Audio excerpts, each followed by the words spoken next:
Yeah.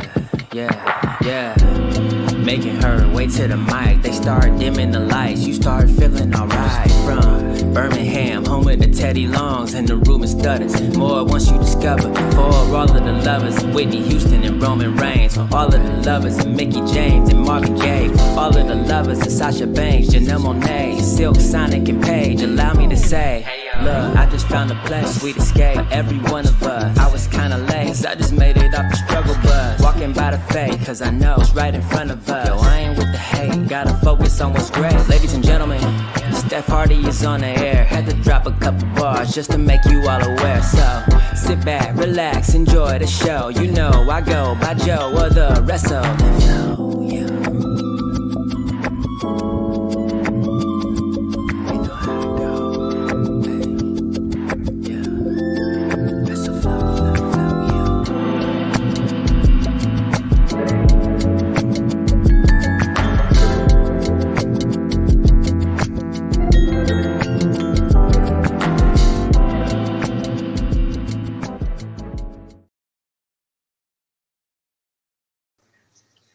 Hey y'all.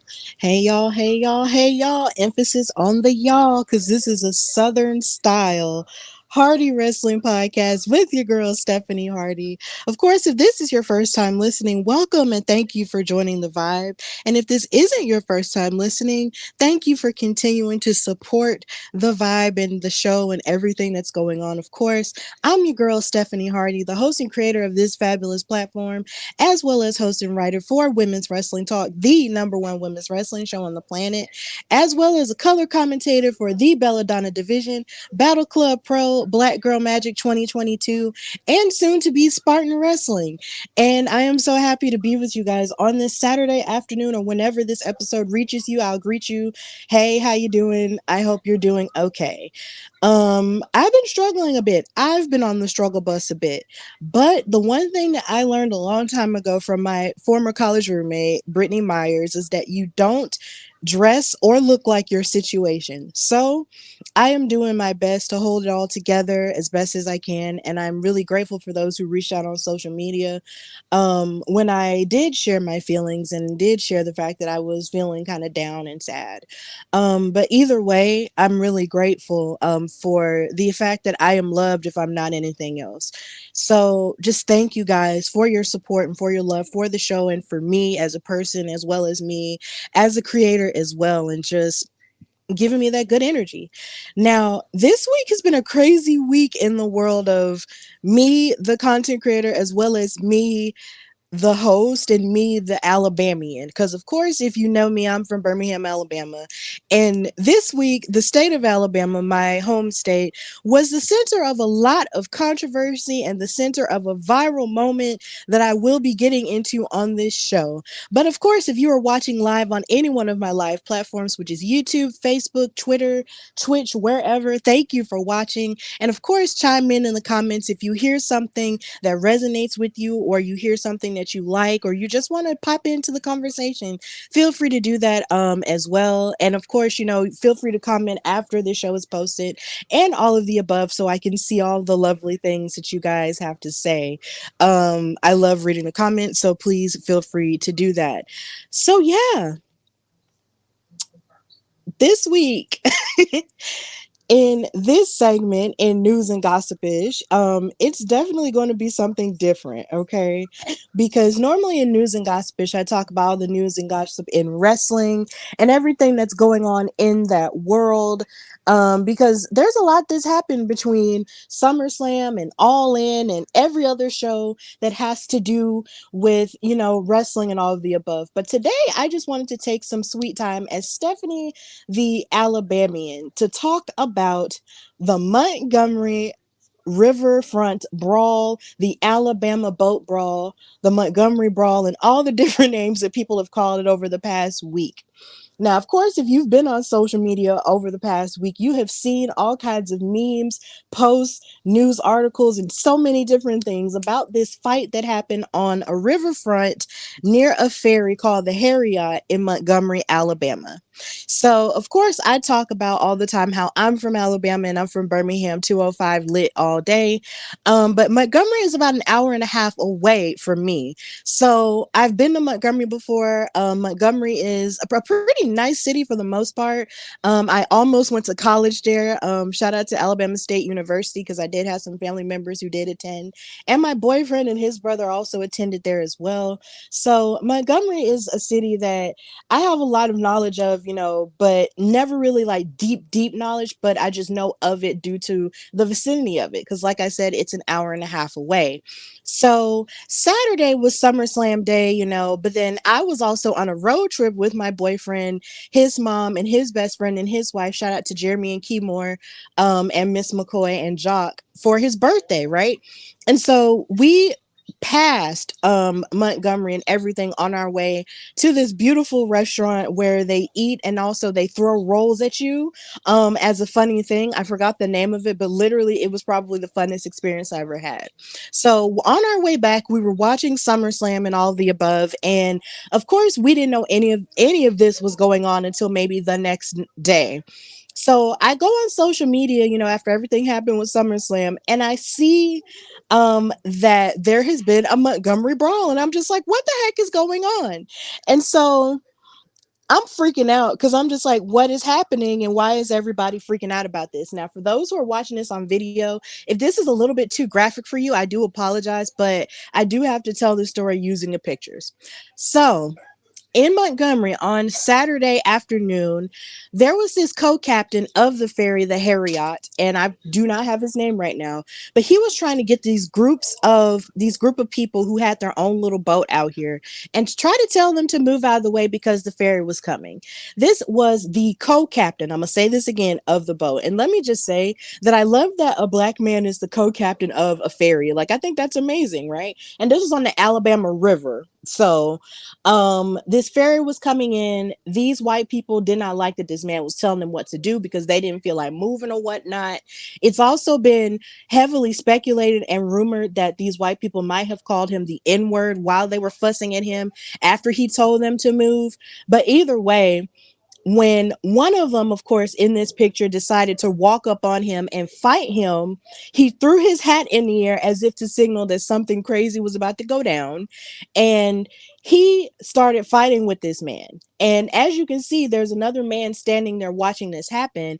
But this this white man had a group of other white men and women trying to gang up on him and fight him, kind of in a mob and jump him. And that just was not the best thing. Like, that was just horrible for me because I'm just looking like, how dare y'all just jump this man when he's just asking you guys professionally to move out of the way. But sometimes people think that when they have privilege, they can just do whatever they want to and just talk to people however they want to and all of the above. And they proceeded to jump on this man and beat up on him and everything. And this was really heartbreaking for me to kind of just look at and see. And I'm just like, y'all are really jumping him and doing the absolute most over a boat. It was terrible. Like, this was really terrible. Like, there have been situations that have happened like this in the past, which of course I will get into a little bit later, where, the person or the victim of the beating didn't necessarily come out on the best end, where they've either passed away from their injuries or they were just heavily injured by these people. But since old dude threw his hat up in the air, there was a group of black people on the ferry and a group of black people, who were watching from shore, watching all of this happen, and they decided to step in and help the co-captain.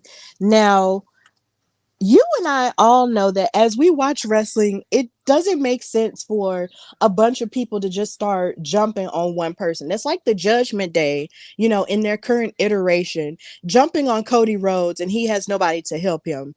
But in this case, this man, the co-captain, had everybody and their mama here to help him. And they all decided to step up and fight on behalf of this man who was getting jumped.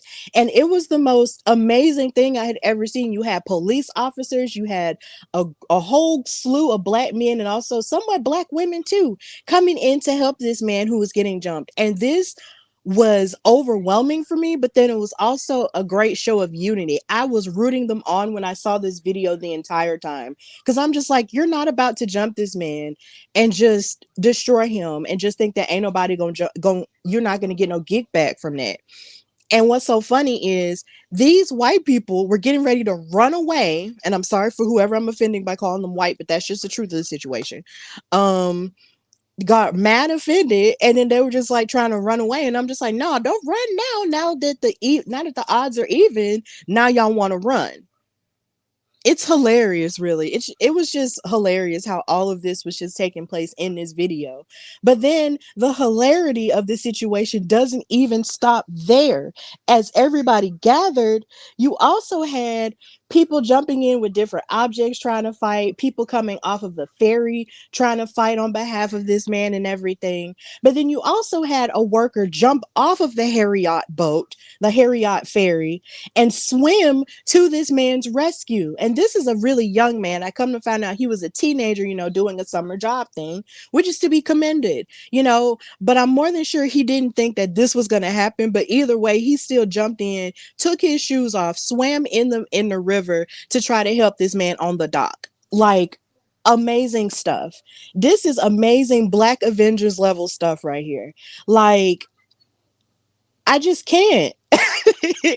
Like, I just can't. Like, as a Black woman, knowing the history of what happens whenever stuff like this happens, I just love that there was essentially a revolution going on with these people helping this man in his way. Like, it was just probably one of the most beautiful things I had seen in a very long time. You had people on social media calling it August 10th. You had people, even though it happened on August the 5th, they're calling it August 10th. And then you had people, saying that this should be a new Black national holiday, that we should rewrite, the Black national anthem and call it Lift Every Voice and Swing. And it was just the most hilarious thing ever. And then you also had one person getting beat out of their Crocs. Beat out of your Crocs. Imagine getting beat up so bad that you tear up your own shoes. Like, I have seen and heard so many instances where people have been like, oh, well, we're gonna, I'm gonna beat you so bad, I'm gonna beat you out your clothes and all this other stuff. This person literally got beat out of their clothes, out of their shoes, because as you can see, that person is being detained, and a lot of it looks like their shorts or whatever it is that they're wearing is coming off of them, and their feet are like out of their Crocs. Like, I've never seen Crocs really get broken before, but literally this is what happened, and it was hilarious. And in the comments, I have Vaughn, hey, thank you for watching, saying lift every chair and swing, Alabama Sweet Tea Party 2023. Yes, that's exactly what they were saying with his laughing emojis. I love you. Thank you for watching. And of course, my love Najakwin's watching. He said, Big Bama energy manifested. Exactly. So it was just crazy. And then he was like, shorts tearing up like Brock Lesnar at SummerSlam. Right.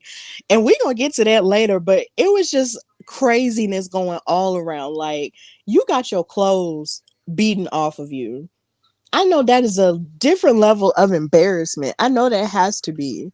And like I mentioned earlier, this young man, of course, was swimming in the ferry, and he came to the co-captain's rescue. And I just want to give him a shout out because they did share a picture of him on social media, and they showed him, wearing a t-shirt of a certain anime and stuff. So it was cool to understand that that young man is a unapologetic blurred as well as a hero. There were people calling him Aquaman on social media, drawing comics of him, as a superhero, that gets his powers from the water and everything. Like, that was just really precious. And I know he probably didn't think anybody would give him that type of attention, but he got it on the sole purpose of him being a good person. So shout out to that young man, for helping him in that way. Like, seriously, that's a lot of courage to do that.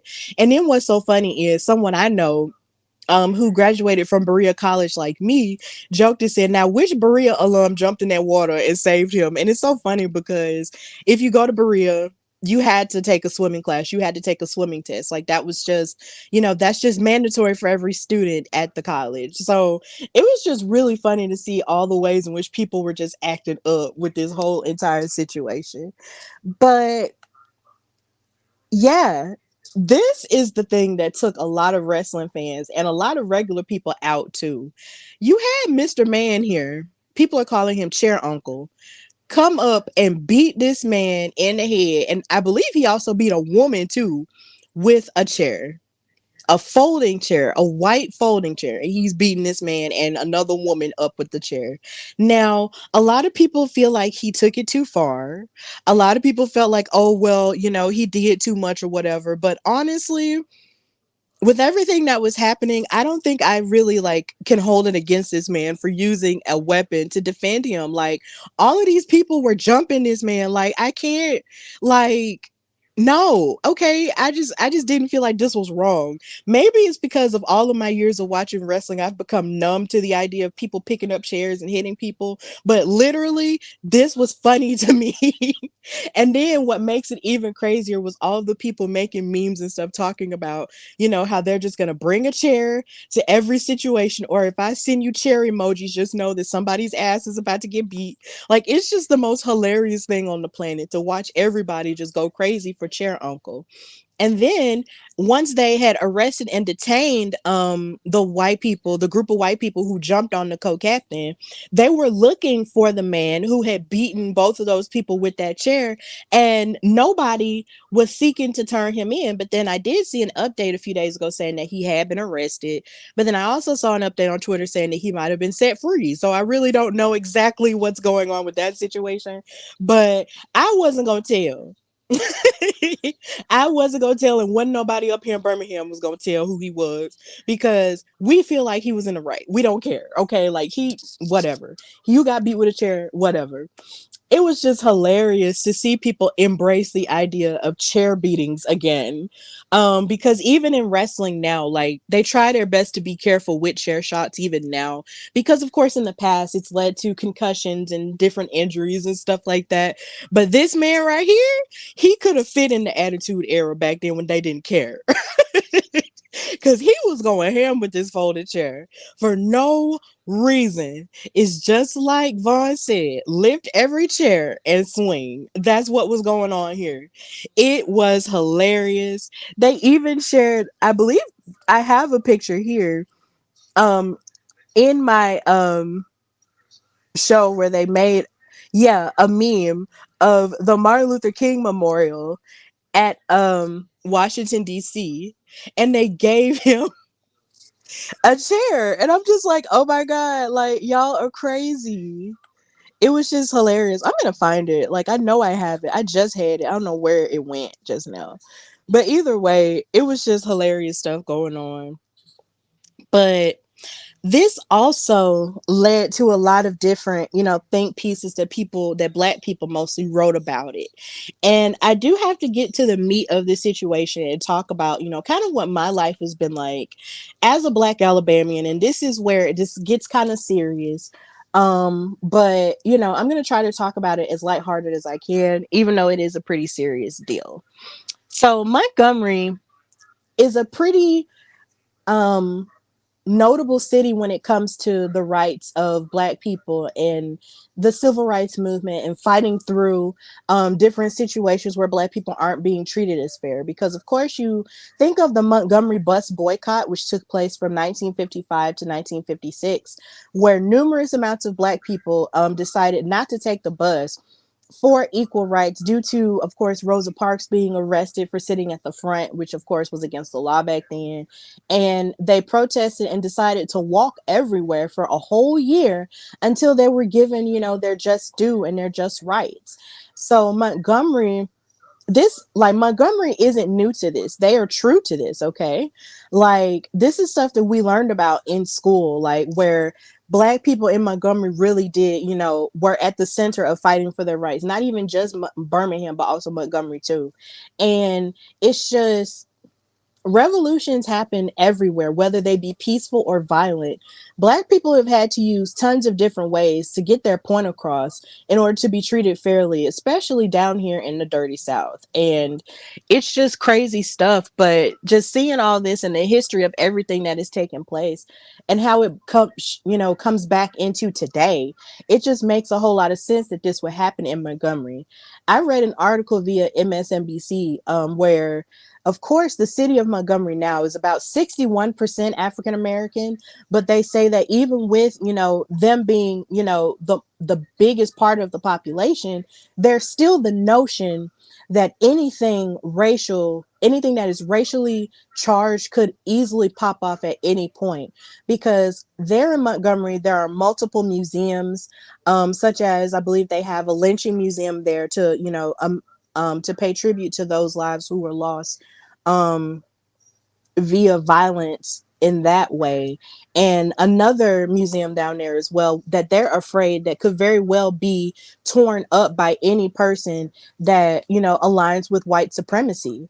Like, those museums are on 24/7 watch due to the idea of there being right-leaning people who could very well attack these museums because they feel like, oh well, it offends them, or it's unnecessary, or they feel like Black people just shouldn't have this in this state in this way. Like, it is still very much a problem. There have been times where I've even been there. Of course, was a time where I was on my way to Montgomery for something, and they still have a Confederate flag memorial up on the side of the highway.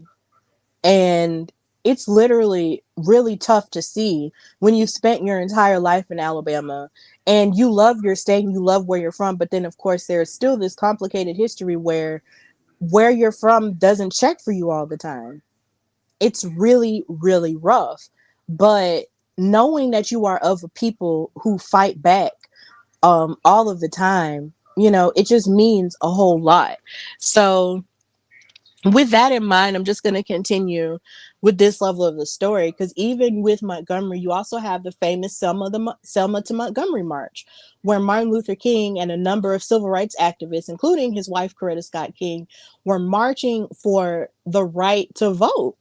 And of course, the first time they tried to get this march cracking, it led to Bloody Sunday. But then, of course, they wound up doing it over again. And they were protesting for the rights to vote and also protesting the wrongful death of Jimmy Lee Jackson, who was killed in a racially charged attack as well. So, like I said, Montgomery isn't new to this. They are absolutely true to this. So, watching all of this and knowing the history of it take place, it's just absolutely amazing to see. And then on top of that, the dock where the brawl happened um is basically where slaves were bought and traded a long time ago as well. So this was an ancestral comeuppance. I truly believe that this really was an ancestral comeuppance. And with this meme right here, as you can see with Martin Luther King and the memorial holding a chair, everybody is having a ball with it, making all kinds of memes about it and stuff like that. But at the same time, it still means the world to know that us as Black people are just not going to take this type of treatment sitting down, especially in 2023 when things should be a little bit more advanced in terms of treating us with equal rights. But at the same time, we're still not there. And because you still have people who are still trying to pull us backwards. And it's just like, sweetheart, you're not going to pull us backwards. And if you try to pull us backwards, we will punch you in the face or hit you with a folding chair. But either way, this was amazing to see. And then I also owe it to myself and also my experience to tell a little bit of what my experiences have been when it comes to my life in Alabama. I have grown up knowing the civil rights era history, and even a little bit before that, of here in Birmingham. Like, I've talked about it numerous times before, because Martin Luther King wrote his letter from Birmingham jail at the Birmingham jail, and that is still very much a building that's here. And it's not too far from where my boyfriend lives. We have the Civil Rights Institute, which is right across the street from the 16th Street Baptist Church, where those four little girls were killed in that bombing. And we waited, the ancestors waited, and even us in the current state waited years for those men who committed that crime to get convicted. And that's just the truth of the situation. Like, it's hard. It's really hard sometimes. Now, I know I know the history of it, but in my adult life, as a 29-year-old, I haven't experienced like outright racism towards me, to where it could hurt me in that way, like something that's happened to me that would hurt me. But I do know people who have been close in my life who have experienced stuff like that. Like my mom told me a story years ago about how she went to a restaurant for lunch somewhere, and they told her that they didn't serve her kind, and mom didn't like that, and she's very outspoken just like I am, and she told them, well, if this is how you're treating your patrons who come in and don't look like you, then this place isn't going to be in business for long. She said that to that woman, and she left and went somewhere else for food. But then maybe a few weeks later, the place caught fire and they never rebuilt it. That happened to my mom. There have been situations, in fact, even as far back in my family history, where my great grandfather beat up a white man for, and I really don't know the exact reason as to why it happened because my grandma told me the story, and sadly, I can't get her account of it because she's no longer with us. But she told me about how my great grandfather beat up a white man and how they had to leave their land in Utah, Alabama, um, and move to Tuscaloosa and to Birmingham for sanctuary, for safety. Because, of course, if they had stayed after that had happened, God knows what would have happened to him. So these are real life stories that do happen with people, in the state and have affected people in my life. Even my boyfriend, he's been racially profiled before. And this was when he was a child. Like, stuff like this happens all of the time. And I try to be positive a lot of the time because where I'm from is where I'm from, and I'm never going to be ashamed of it. Because the thing that I love about my people is the fact that even though there's all of this bad stuff that happens, and yeah, politically and in terms of legislation, there's still so much that still tries to pull from Black people every single day. And I know about it all the time. We still fight back. Birmingham as a city continues to fight back. Shout out to Mayor Woodfin, who even had to file a report even now to change zoning rules, in Birmingham to still, well, not even in Birmingham, but in Alabama, period, to still benefit Black voters. Like even now, like something like that has to happen. But Birmingham and Montgomery have been at the center of fighting. We fight. We don't just lay down and take it because, of course, there have been so many jokes I've seen over the past 10 years in my adult life where people will make fun of Alabama because, oh, well, it's the country, and oh, all y'all do right is football, and y'all are just so backwards, and y'all just slam country and all this other stuff. But there is more to Black people than that. We do not just lay down and take it. We fight in legislation, we fight in our elections, and even now we fight in protests because, of course, when all the stuff was happening with George Floyd, we were protesting with that too. Good or bad, we were doing it. And even now, as you can see with what happened in Montgomery, we fight every day for our right to survive and live in this state peacefully. And if you don't want to be peaceful about it, and if you come at us with some mess, run up, get done up, you will get beat up. Okay, whatever. We will do whatever it takes to fight for our rights.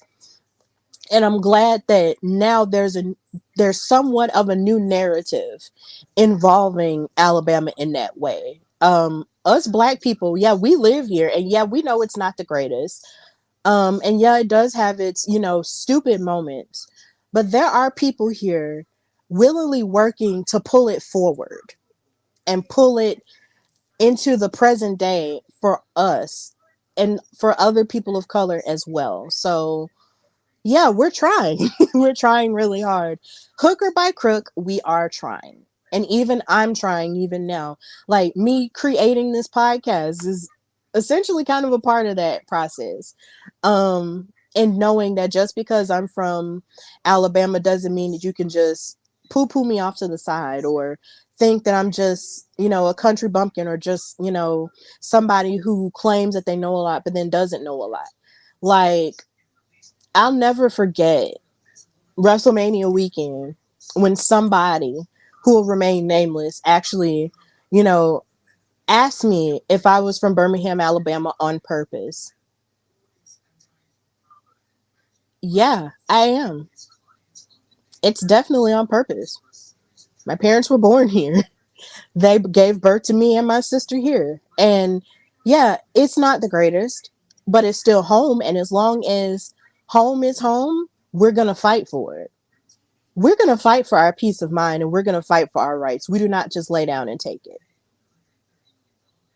And I am not ashamed because even with all of the trash and all of the bad stuff that happens here, there's still greatness in us. There's still a fight in us that is just now coming to fruition and being put out on the forefront just now. And I'm so proud that it is happening. And yeah, we might not be like the bigger cities. We might not be like Atlanta, or we might not be like New York or LA, or even Houston, or just like so many other bigger cities. But we, what we have is our pride. And I am not ashamed of where I'm from, especially now. I never have been ashamed, but even especially now, even in this week, I'm still proud of us and how we were able to fight for our rights to exist and our rights to work. I have never been ashamed and I never will be ashamed. I'm from Alabama on purpose. No, I'm not afraid of dogs. No, I'm not afraid of hoses. I'm not afraid of even any crazy racist white people. Because if you come at me wrong, you will either get cussed out or beat up. And thankfully, I know that I won't be alone in that either. Montgomery Brawl, boo. I'm proud of us. And also, if you feel a new sense of pride in Alabama, I hope that you go on foryourwear.com and buy the Alabama wrestling t-shirt because there is still so much pride in Alabama wrestling because of course on the t-shirt you see Sensational Sherry, you see Teddy Long, you see Kayla Braxton, Paul Bearer, Fuego del Sol, Deborah, and AQA on the t-shirt, and you can represent the podcast logo on the back. This is an Alabama grown entity and I will never be ashamed of that. And also shout out to the rapper G Mac Cash who made a song called Montgomery Brawl. Like that was good. It was funny. And I appreciate that. So this is Big Bama energy, okay? It's an Alabama slam revolution, boo. And hopefully more of the positive will continue to happen for us black people here in Alabama as a whole. And yeah. I'm just really happy that this happened and that we all united for this man. Yeah, I'm proud of us. So yeah, those are all of my feelings about the Montgomery Brawl and everything that took place with that. So now we are, oh my God, my finger. Now we're going to go to what Steph liked in wrestling this week. With a dash of course, everything that happened in SummerSlam and the fallout from it, and a lot of extra wrestling things as well. So, of course, starting with the women, Shayna Baszler versus Ronda Rousey happened, and in my opinion, this match wasn't even that bad. Like, this match wasn't even that bad. It was a different pacing, of course, because it was an MMA rules match. It felt like a little bit of a mixture between MMA and wrestling, like mixed together. And the pacing was different, yeah, and it was kind of slow. But I hate the narrative that people have, you know, and calling it sort of like the bathroom break match. And the match that people were like, oh my God, it was terrible and blah, blah, blah, blah. I feel like people are calling it terrible because it's the popular thing to do when it comes to talking about Ronda Rousey's matches. I feel like people are so used to now dissing Ronda Rousey's matches to the point to where it's just like, okay, they saw this one. It was like, it's still bad, but no. both of these women did an excellent job. There was one point where Ronda actually hit, a flying knee to Shayna Baszler's face. They tried to tear each other's arms up in multiple occasions with different types of arm bars. Like, it was so bad to the point to where Shayna even had like a cast on afterward, but her arm wasn't broken because she did wrestle on Monday. But either way, like, this match wasn't that bad to me. I actually liked it. It was just a different type of pacing that people, I guess, that I guess a majority of wrestling fans who probably don't watch MMA aren't used to. And considering I was watching MMA when Ronda Rousey first burst onto the scene, she was the one that got me into it. And then of course I've been exposed to men, in their form of fighting too. Like, this wasn't, something that was new to me at all. So I actually liked this match, and Shayna Baszler really did show and prove. Look, I am not just Ronda Rousey's shadow here. I'm glad that she won, just like I had predicted. But there's just a lot of mystery surrounding where Ronda Rousey is going to be, but I'll get to that a little bit later. Um, on Raw, also, I wanted to show this picture because Shayna Baszler looked amazing in her gear and with her hair braided. Like, oh my God, whoever did her hair did a phenomenal job. Like, it was super cute. Like, I just loved it. She looked super cute. But on Raw, Shayna Baszler decided to get in the face of Zoe Stark, who got in the face of Becky Lynch, because Becky Lynch was cutting a promo and talking about how she couldn't wait to get her hands on Trish Stratus. But then, of course, you have Zoe Stark come out there and be the spokesperson for Trish Stratus and talking about, how she shouldn't be so cocky and all this other stuff. And she said, look, I'll fight you again because I am the baddest, woman in the women's locker room. And this is where Shayna heard those words and she was like, yeah, no, you're not. And she challenged her to a match. And then Becky egged it on and just sat outside on commentary. And this match was pretty amazing too. Like, Zoe Stark, I know a lot of people feel like Zoe Stark, is just sort of like Trish Stratus's cheerleader, and they feel like she doesn't have much of a personality beyond that. But at the same time, when she gets in that ring, you can't deny her at all. Like, Zoe Stark really is a fantastic athlete, and her and Shayna probably gave one of the best women's matches on Raw this year, I will say. Like, it was really good. But of course, Shayna Baszler won because she has that momentum, and I'm happy for her with that. But then more of the funny stuff that happened when it came to Raw, Becky Lynch made lemonade. Like, it was almost like Becky with the orange hair drinking some of Beyonce's lemonade. This is what's going on here. Because she was just making lemonade out of the fact that that her match with Trish Stratus was not on the SummerSlam card, and I appreciate her for doing that, but she really is dedicated to this idea of lemonade. And then she even drank some lemonade and spit it out the same way Triple H would have. Now, a lot of people on social media thought that maybe she throwing mad shade at Triple H, and maybe, he doesn't know. But I feel like maybe he does know, because otherwise it wouldn't have been on TV. But I thought it was really interesting because I really was, like I said last week, one of those people who really felt that Becky versus Trish should have been on the card. And a lot of people on social media have very strong feelings about that.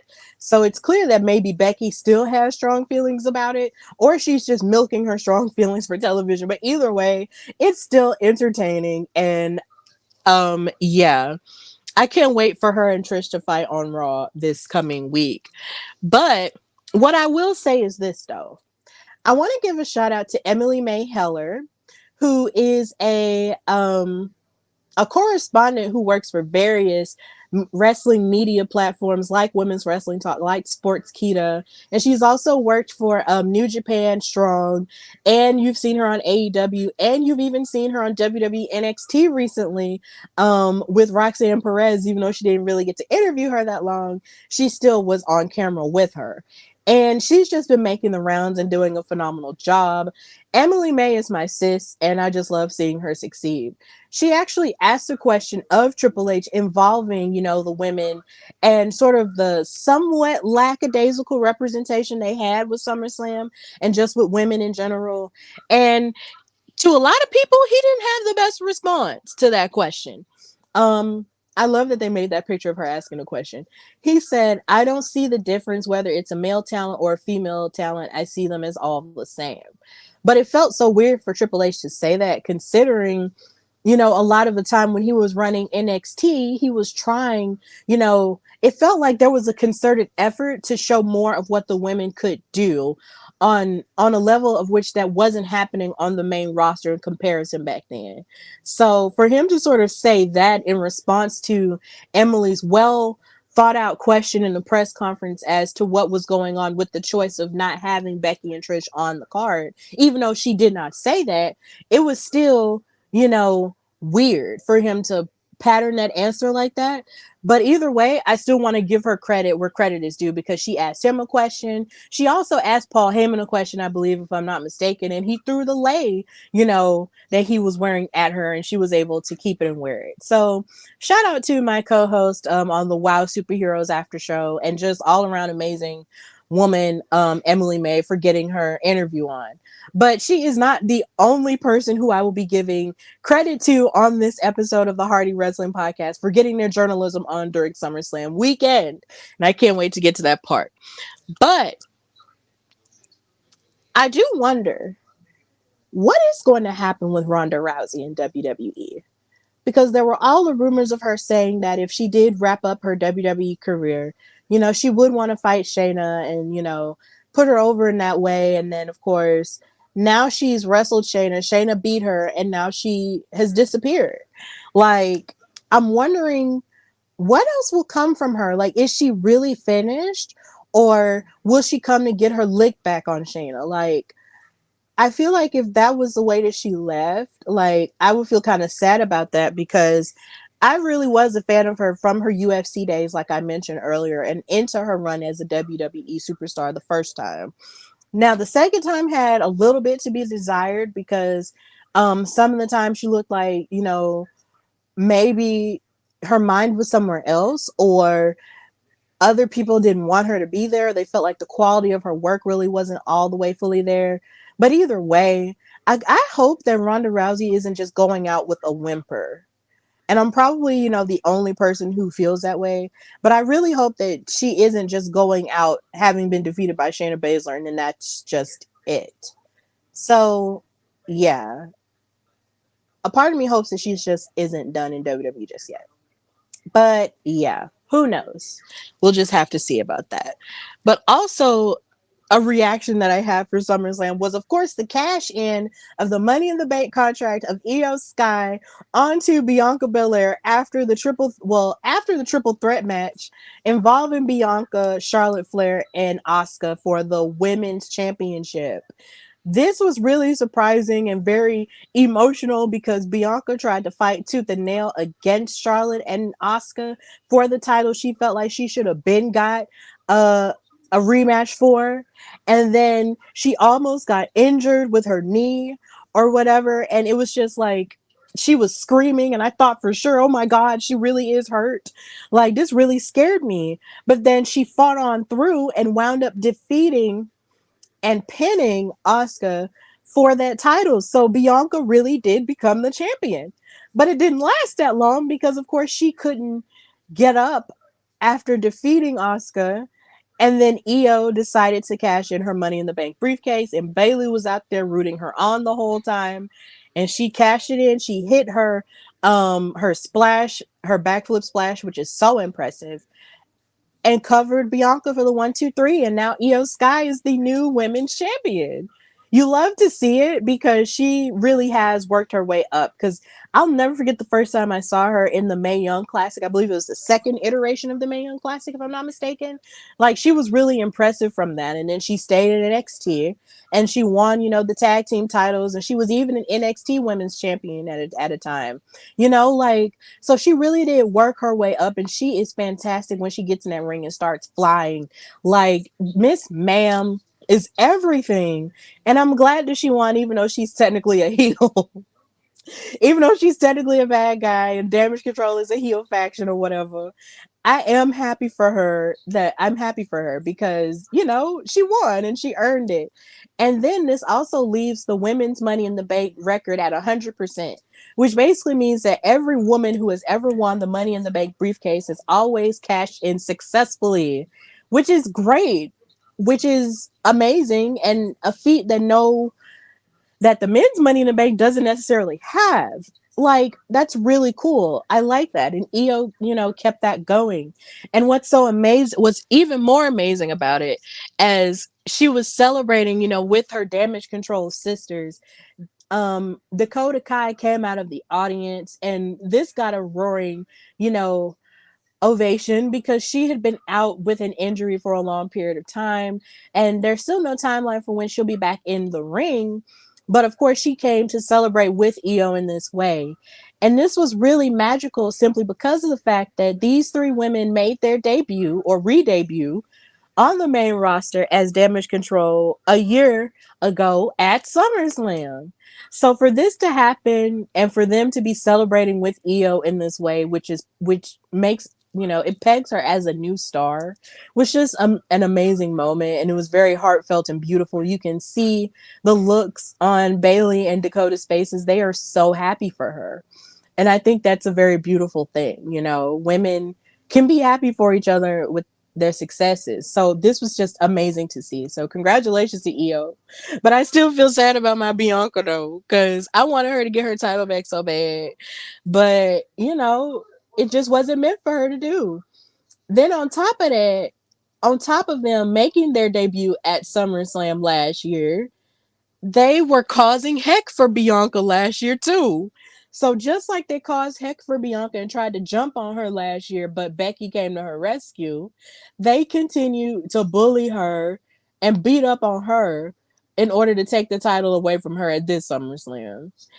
And it's just like Bianca is just 1 and 2 at SummerSlam. And I hate that for her. I hate it. It's just like when she's at WrestleMania, it just feels like she really is Mrs. WrestleMania. But her being Mrs. SummerSlam, I just don't think will ever happen at this point. And it's just so sad. Like, Bianca. It's just so sad. But I am still glad that Io had her moment though. So who knows what'll happen with Bianca at this point? In fact, who even knows what'll happen with Charlotte at this point? Because she normally, pulls out victories at SummerSlams too. But that didn't happen this time because she got misted by Asuka. So it's just a lot of crazy stuff going on. But yeah, like, I was on an emotional roller coaster for this match. I'm not gonna hold you. But either way, it was still great. It was absolutely great. And I just can't wait to see what happens, from this thing.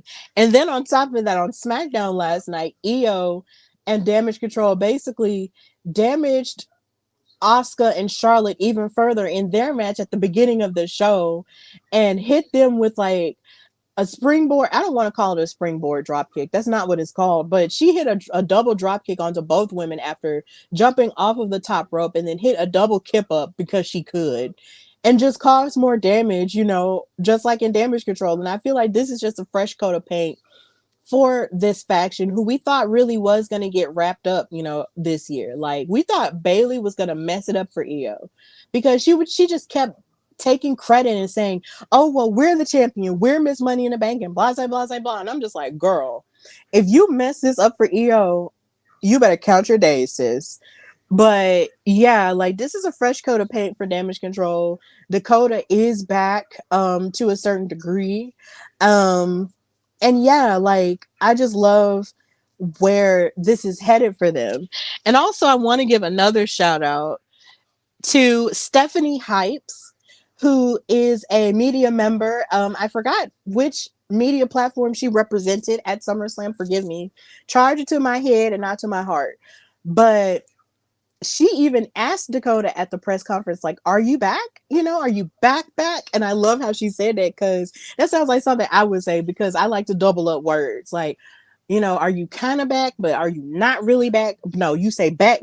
And I thought that was cool how she put that. And Dakota essentially said, that she might not be fully ring ready, but of course she's on SmackDown now with Damage Control, so maybe she just might be hanging out a little while until she's cleared.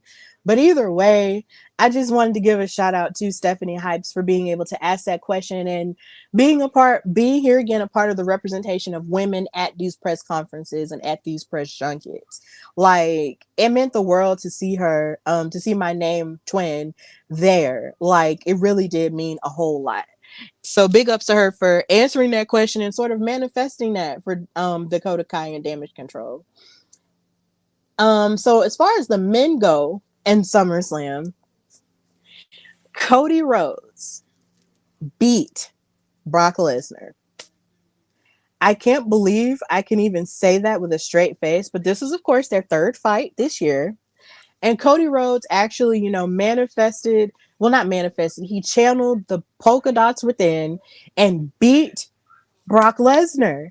And for a minute, it was looking bleak in this match at SummerSlam because y'all know Brock Lesnar is the alpha male of our species, and he kept throwing this man out of the ring onto the table, smashing him, suplexing him, taking him to Suplex City. Like, I was just like, Cody, I love you, and you have such a resilient spirit, but have you bitten off more than you can chew? But no, Cody fought through and won, and I was so happy about that. He won, and then not only did he win this match fair and square, he earned Brock Lesnar's respect. Now, of course, I do give Brock Lesnar a hard time on the Hardy Wrestling Podcast due to the fact that it feels like every time there is ever a black champion, they always get him to beat them somehow, and it frustrates me. But I can say that this moment definitely shocked me. Like, we were all watching this in the car, and we were just like, is this real? Like, is he just gonna, beat up on him again and fake shaking his hand just so he can, tear him up again and can keep this going?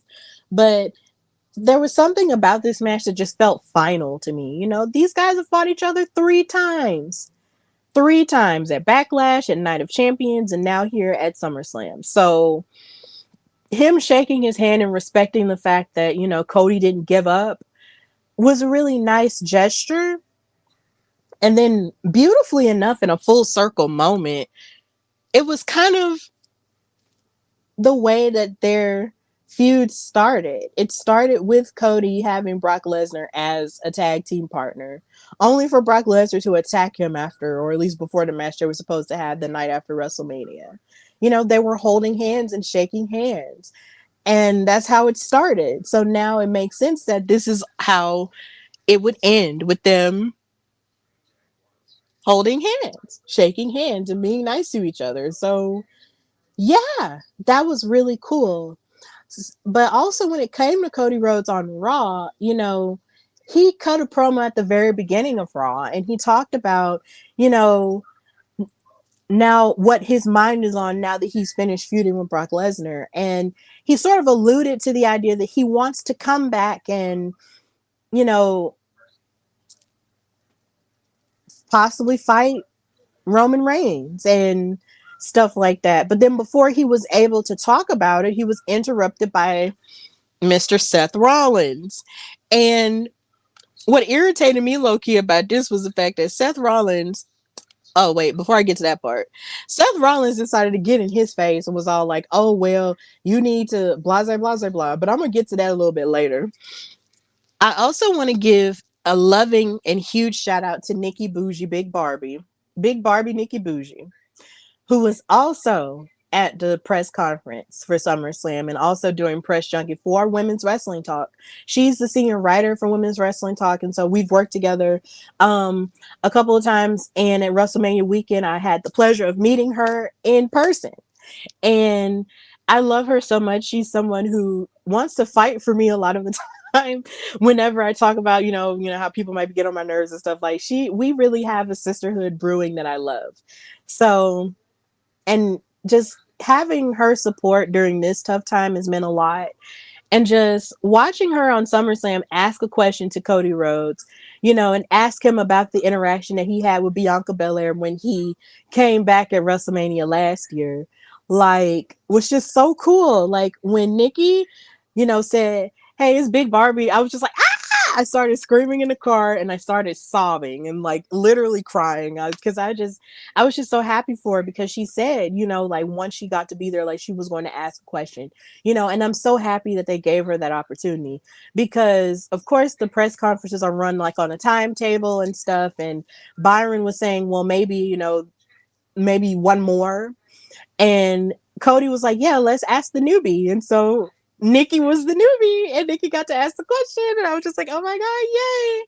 And also in the background, shout out to Brian H. Waters, the super producer of The Ringer, and host of the Wrestling Realm and all other shows that he has going on.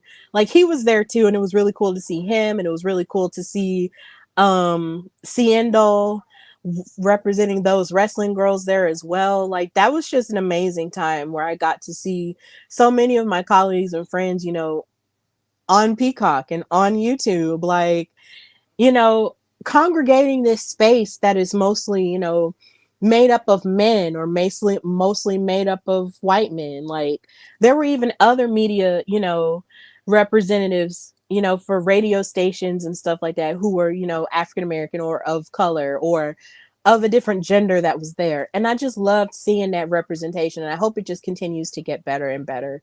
But Nikki doing this meant the world to me. And I started crying when I saw her. So it just meant the world. So big ups to her. Big ups to TK Trinidad because she was also there at the press junket too, asking questions. We work really hard at Women's Wrestling Talk. So the idea that we were able to have that level of representation finally, it just meant the world.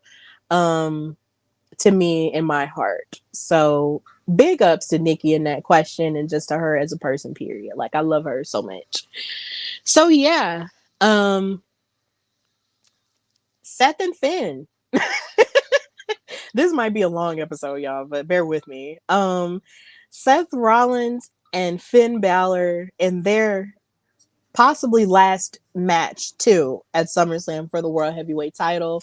Like Finn came out there and had 7 written on his shoulder, which basically represented, how long ago it was when Seth ruined his opportunity to be the Universal Champion because he injured his shoulder at that SummerSlam match 7 years ago. And he really wanted to get his get back because Finn is bitter and angry and all of that. And him and Seth had a pretty good opening. And Seth, of course, was being petty with his wardrobe because he came out and wore the same vest that he was wearing 7 years ago. And then I did see on Instagram that his tennis shoes even had 7-year B word written on the heels. And I was like, oh my God, Seth. Wow. But yeah, like his gear was fantastic. This match was pretty good. I feel like Seth and Finn don't really have a bad match with each other. But in the end, due to the shenanigans or lack thereof with Judgment Day, Finn lost. And I hope that this is the last time they fight each other because Finn being angry and stuff, like, I mean, I love Face Finn. I miss Face Finn. I feel like I really miss Face Finn, but heel Finn really gets a lot more done, and he's a little bit more believable, in the sense of his anger and him just, being that dude and wanting to be the top guy. And a lot of people, of course, would argue that they feel that Finn should have won against Seth Rollins, but Seth, of course, has this, chip on his shoulder to where he wants to be a champion, a workhorse champion that people can be proud of, which is a complete opposite of Roman Reigns. And he's not letting that title go anytime soon. And he definitely deserves to have a longer run with that title. So I'm not mad that Seth Rollins is still the champion. Especially given with what happened Monday between him and Shinsuke Nakamura. So I'm not mad about it. And at first on Raw, like I thought Finn was just gonna attack. He attacked Seth Rollins again, and I was just like, "Oh my God!" So this feud is gonna continue to go, but it didn't, and we had something new take place, which I will talk about. But yeah, Seth is still a champion, and I'm happy about that. But then you also have trouble in the waters of the Judgment Day when it comes to Finn and Damien, because Finn wanted Damien to cheat for him using the briefcase or whatnot, and it was just too much. And these two really just need to figure their stuff out, because even on Raw, you even saw Finn talking to JD McDonough, who we've seen him talk to before, because of course they're both from, the same area in Ireland, I believe. They trained together, or Finn trained him or something like that. And there's been a lot of speculation that maybe JD McDonough could, you know, have a place in the Judgment Day if Damien were to ever get kicked out or something like that. Or if Finn got kicked out and they would replace him with JD. But either way, like, it's interesting to see how the waters are turning when it comes to Damien and Finn. It's like Finn wants to show and prove that he, could be a great champion. But then on the other hand, you want your Judgment Day people to help you cheat. It's just like, which one do you want? You can't have it both ways. This is not Burger King. Like, come on. Like, it's just frustrating. So, and then what makes it even more frustrating is that you have Rhea Ripley, basically playing mom and trying to get these two to work out their differences. And I'm like, Rhea, these are grown men. Let them work it out, and you just stop trying to solve everybody's problems. Because I feel like her trying to solve everybody's problems in the Judgment Day is what's distracting her from being the champion she could be. But I'm going to get to that a little bit later when I talk about extra stuff that I liked in wrestling. But yeah, Seth Rollins, after SummerSlam on Raw, decided to get in Cody Rhodes' face and try to be all aggressive in his face and say, "Well, why don't you fight me?" And get all mad at him or whatever. And I'm sitting here like, why are you getting mad at Cody Rhodes when you are the one who low key put Cody Rhodes further out of commission after he beat you in Hell in a Cell last year? You beat up on him and continued to step on and re-injure his torn pec, before he was out to get surgery. And he didn't fight you because he was focused on the Royal Rumble and he was trying to finish the story at WrestleMania, and that went the way it went. But you acted mad aggressive at Cody Rhodes right now, as if you weren't the one starting mess with him because you were mad that he defeated you 50 times last year. Seth Rollins, where did they do that at? Like, I understand you a face now, but what you ain't finna do is make Cody Rhodes seem like he's the bad guy. Baby, you the bad guy. Stop it. Seth needs to chill. He really needs to chill on Cody before Cody humbles him again. So, yeah, I just had to say that part. But now Seth has a beef with Shinsuke because Shinsuke attacked him after the main event happened, which was a 6-man tag, I believe. Where Shinsuke took the place of Sami Zayn, who was supposed to be in it, but then he got attacked and injured by the Judgment Day.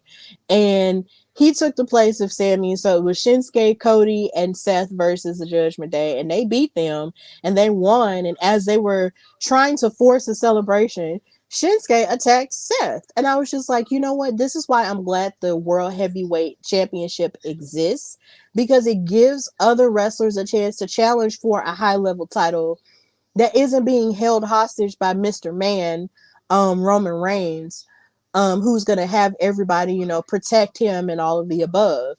Like, Seth Rollins versus Shinsuke should be an amazing rivalry, and I can't wait to see how that happens because Shinsuke just deserves more of an opportunity. And I felt like he should have been a champion when he won the Royal Rumble that year. And him losing to AJ Styles was just not the right call at all. Like, literally that year, him and Asuka won the Royal Rumbles and they both lost at that WrestleMania. I will never let that go. That was terrible. So, yeah, if Shinsuke is next up to be the champion, I'm here for it. I'm definitely here for it. He's a legend. He deserves it, and I'm here for it. Also, in the case of SummerSlam, I hate that Logan Paul messed up that good of a wrestling match by cheating and beating Ricochet by hitting him with brass knucks. And then on top of that, having Samantha Irvin announce it and then try to goad her and say, "Oh, why don't you just say it again?" And I'm just like, you just a disrespectful bastard, and I'm gonna need for you to shut up. I hate him. Like, Logan Paul is just so mean. And then what makes me mad is that Ricochet really did have him beat, but Logan Paul had to cheat. And that made me upset. And then Ricochet was upset on Raw, but I guess Logan Paul couldn't be bothered to show up. So Ricochet got put in another match. And I'm just like, okay, I need Ricochet to get his lip back on Logan Paul. I don't care if it has to happen on Survivor Series. I don't care. Well, it can happen on Payback. There we go, Payback. I don't care when it has to happen. Like, I'm gonna need for Ricochet to get his lick back because that just wasn't fair. Ricochet had that man dead to rights, dressed up like Optimus Prime in that match. Like, that match was fire. So the idea that that match ended that way just really disappointed me. And I'm just sitting here like, I'm trying to think if this is the very first time that Logan Paul has cheated. I think this is the first time he's cheated. So my thing is, why you gotta cheat to be Ricochet? you're trash. And I hope that they fight again at Payback because that just wasn't fair and that was not cool. And Samantha is just made even more of a star after this because not only is she a bomb ring announcer, she gave the emotion she was supposed to give as Ricochet's fiance, in this situation because she got unnecessarily brought into it, and she really was. I know she was definitely hoping for Ricochet to win this match, not only on his behalf, but on her behalf. And, Logan cheated with the brass knuckles. And then I was hoping that during the match that maybe Samantha would run up and take the brass knucks off of him, but maybe that would be too much, like maybe a manager or something. But either way, I feel like Samantha as a ring announcer and a manager could hit, but I don't know. But either way, I hated that Ricochet lost, and he needs to get his lick back. And Samantha is amazing. So yeah.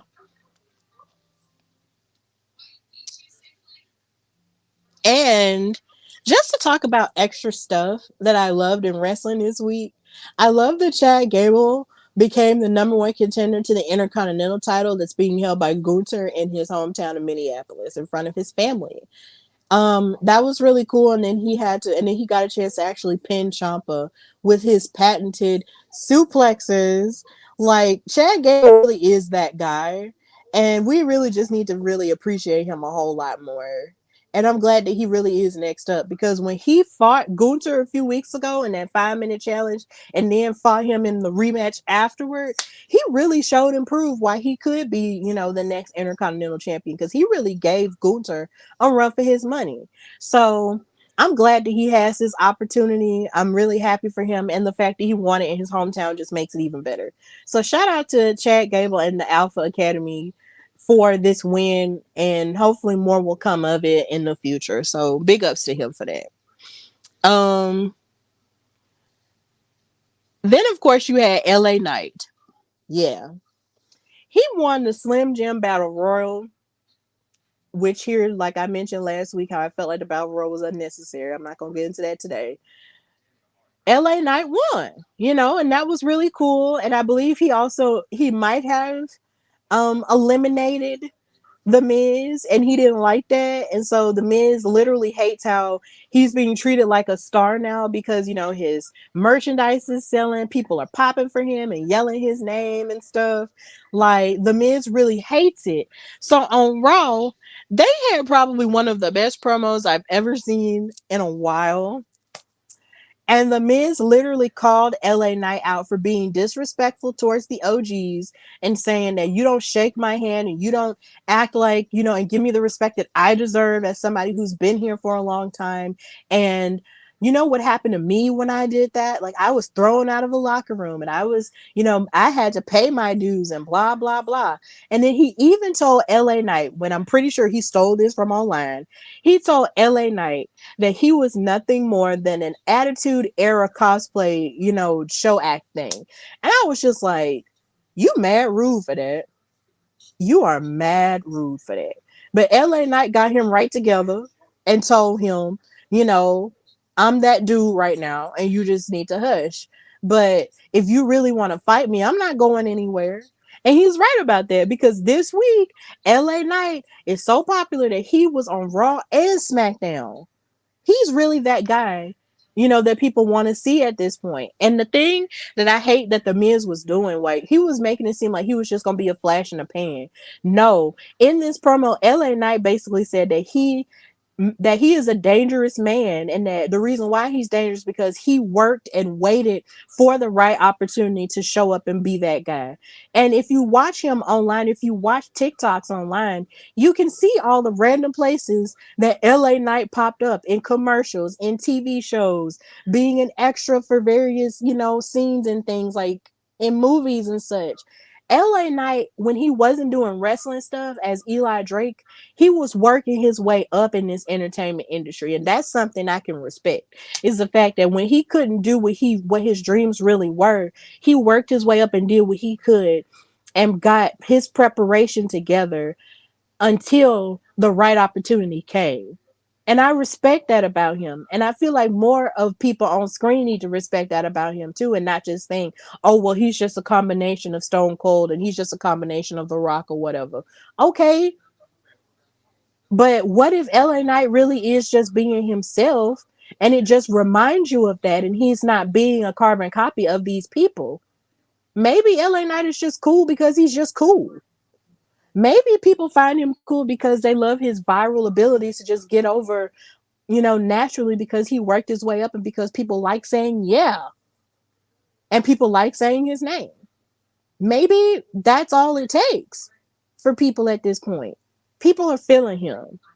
And anybody that's hating on LA Knight really just needs to sit down and stop being a hater. This is LA Knight's time.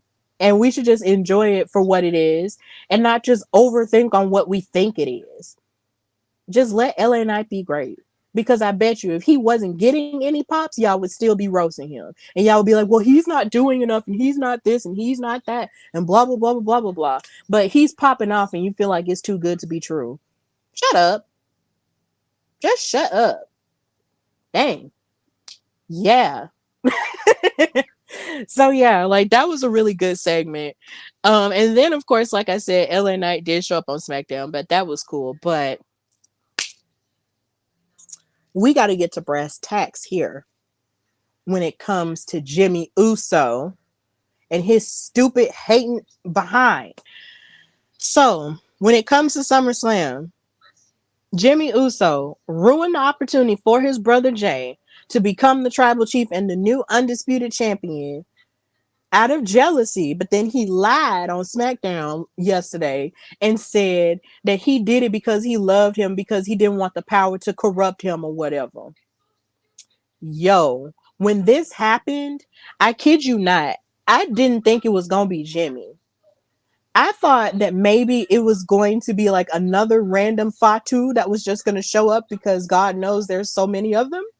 Um, that might be in wrestling. Like I thought maybe it was just another family member. But no, the jacket was taken off and the bandana was taken off, and lo and behold, it was Jimmy.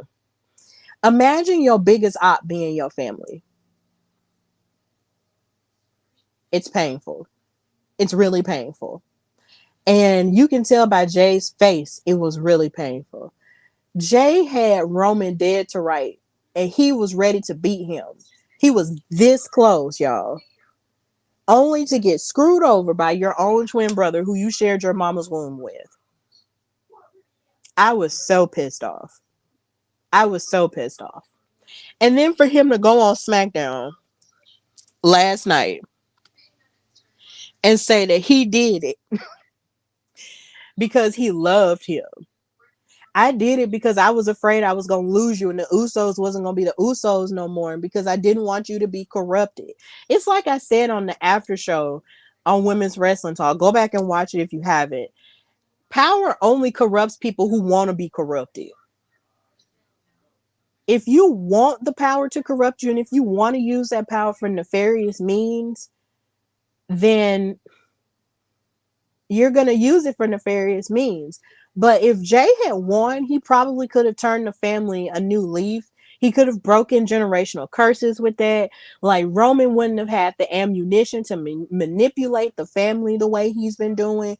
Like all of that could have changed if Jay had won. Jay has never been outright fully evil. He's only been manipulated into being evil. But in his heart of hearts, he is a good man.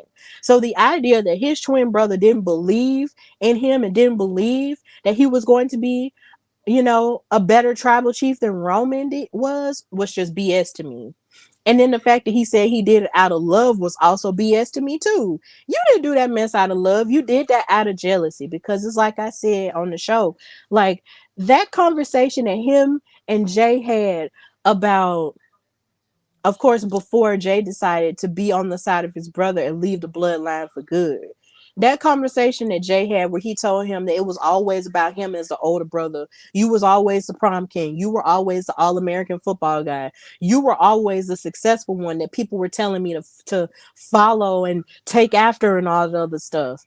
Jimmy didn't like that. I know he didn't like that. He probably pretended like, It didn't bother him, but deep down inside, it probably did. And that's probably why he did it, because he was mad that everything was about Jay for once and wasn't about him.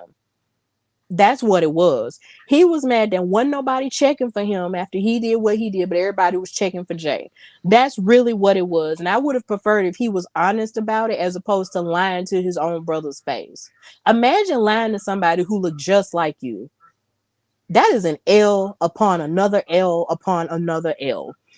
And I don't blame Jay for beating up on him, kicking him in the face, kicking Roman in the face, and even kicking Solo in the face, and even spearing Roman last night, because brother was mad. Jay was mad. And I don't blame him for being mad, because you messed up my bag. You messed up my success. You messed up my light that I could have had for jealousy, and you trying to lie and make it seem like it's something else. That's toxic, and you need your butt whooped for it. And it's like I said, he need his ass tore out the frame for it. Like, I don't care. He should have kicked him down some more. And honestly, I feel like every time we see Jimmy on screen over the next few weeks, even though Jay said he quit, and I don't believe that. Jay said he quit and all that, and folks getting their jokes off saying, oh, well, he finna be all elite and all that. No, every time Jimmy pops up on TV, Jay needs to black his eye, dot his J, dot his exclamation points, dot everything on Jimmy, and just beat him up until the cows come home. Because that's just terrible. You just deserve to have your butt beat for that. You are the op. Imagine your op looking just like you. Like, that is painful. It's absolutely painful. And he needs to just be punished forever. I mean it. Forever. But that's all I got to say about that. Um, Another extra thing I liked in wrestling this week was the fact that the New Day came back. The New Day is back. Like, I'm so happy that they're back. I'm happy Kofi is cleared. They can wrestle on the tag team division again and maybe take the tag titles away because Sammy and Kevin are both injured. I don't know. But literally, I've missed them, and I'm so glad that they're back. And whatever happens for Big E, I'm grateful for him, and I love him so much. But either way, the New Day has returned, and they came back and beat the Viking Raiders on Raw and did it looking fabulous. So I'm so happy they're back. I'm so happy they're back. And more extra stuff that I liked in wrestling this week was Mia Yim and how she got buck on Scarlett last night, and just how I need for more from Mia Yim. Like, I know they would call her Meech and Mia Yim and stuff like that, but I just really need for Mia to actually get more cracking in the women's division than she does, and not just be the muscle of the OC. Because outside of AJ and her, we really don't see the OC that consistently anymore. And I just want Mia to just be her own woman and start fighting in her own matches. Like, with this feud that was going on between AJ Styles and Karrion Kross, I would have loved to have seen a singles match between Mia and Scarlett, because we really haven't seen them wrestle on SmackDown since they had a mixed tag. And I just want more from my girl Mia. So, but I did love how she threw Scarlett, over the announce desk. That was hilarious. So I want more from Mia Yim. And I'm going to keep advocating for that until more happens. Also, another thing that I kind of questioned in wrestling this week was the fact that Dana Brooke is on NXT now, of course. But of course, she's taken Kalani Jordan, aka Miss Her, under her wing. And she decided to almost want to beat Kalani Jordan with a belt. And I'm just like, this is not the time in our nation's history for you as a white blonde woman to be beating up on this black woman with a belt.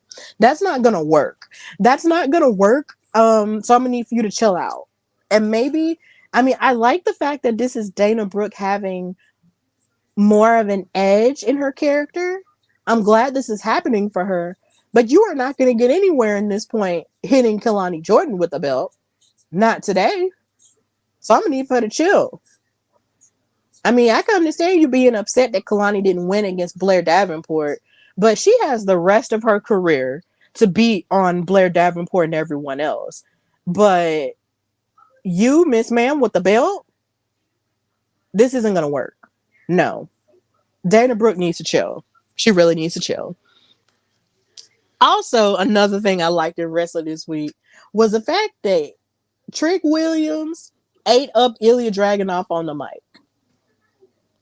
Then I saw another clip of him at Reality of Wrestling getting his fun cowboy stuff, real chance of love stuff on in the ring there, and then coming on NXT and eating up Ilya Dragunov. Now, a lot of people really don't necessarily feel that, oh, well, Trick Williams is just, the sidekick of Carmelo Hayes, the NXT champion. But in the ring, Trick Williams really is coming up. Like, he's coming up, and then on top of that, he has charisma to back it all up as well. Then on top of that, he fine. So it's just like, okay, he really did eat up Ilya Dragunov on the mic. Like, sweetie, Trick Williams is a star, and we are going to let it happen.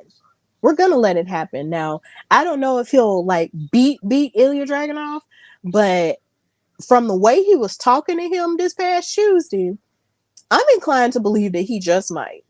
So Trick Williams is going to be a star, and it's going to be cool to watch. But I do still miss him and Carmelo together. Like, Trick and Mello Gang was a vibe, and I do miss it, but Trick does need to rise up on his own. So this was a really cool segment. Go back and watch it if you haven't watched it. But yeah, be on the lookout for Trick Williams. I hope he makes the BRP next year. It would be cool. So yeah. Um Another thing that I absolutely loved in wrestling this week, and I think this might be it, was just the fact that Raquel Rodriguez, with her uncleared knee, decided to beat the crap out of Rhea Ripley when Judgment Day was making their entrance. I was so glad, because I just be so sick and tired of Rhea Ripley just thinking she could just run through folks just because she's the women's world champion and because she has a whole faction behind her. Like, girl, I'm tired of it, because you want to act like you big and bad, but you are not defending that title anywhere else. Like, I'm sick of it. You want to be on Raw. You want to be on NXT with your boyfriend. Emphasis on boy. But you are not fighting with the women who want a piece of you in that title. And I'm so happy that Raquel is showing more of her fierce side and being that girl who is stepping up to her and beating her up. And also, I want to give a shout out to Candice LeRae and Indy Hartwell, who also beat up on her too and helped Raquel, because of course Raquel still isn't clear with her knee or whatever. But my thing is, at least she had people out there to help her here again. So I can't wait for these two to actually fight for the title. It's going to be a battle of the two biggest bulls. Like, I love it. I just love this. And I'm just so happy that somebody is just stepping up and finally beating her head in the way that she deserves to have a head beat in. So I loved it. I absolutely enjoyed it. So I think that was really all I liked in wrestling this week. So now we're just going to move to the call to action. So, of course, y'all know that I am a podcast host and a writer for Women's Wrestling Talk, a commentator, and a panelist.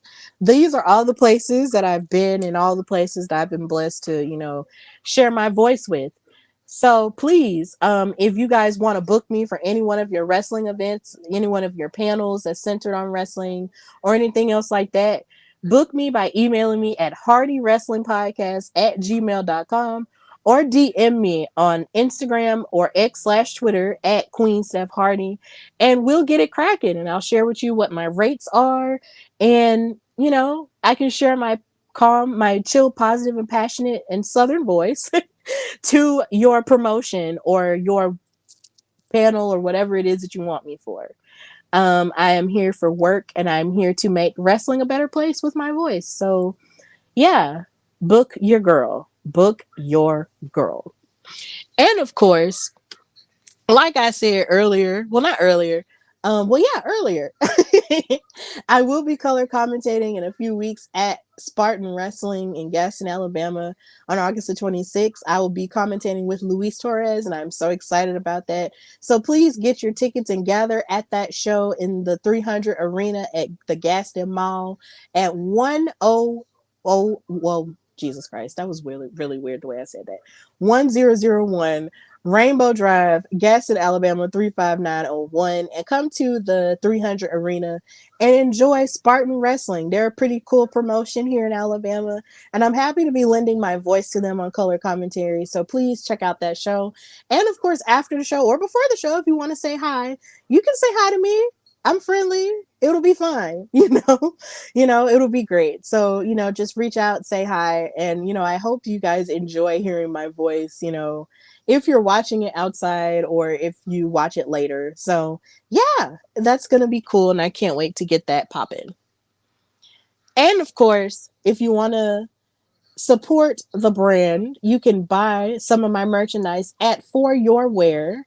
That's FORUWEAR.com/Hardy Wrestling Podcast and buy the Alabama Wrestling t-shirt that I showed you guys earlier in the Montgomery Brawl section. So if you want to support the history and the future of Alabama wrestling as a whole, buy the t-shirt in red and black. You can also get hoodies in red and black, and they're in all sizes. So you can purchase that t-shirt if you like, as well as my Bold and the Bloodline t-shirt and my Beyonce t-shirt celebrating the love of Bianca and Montez Ford.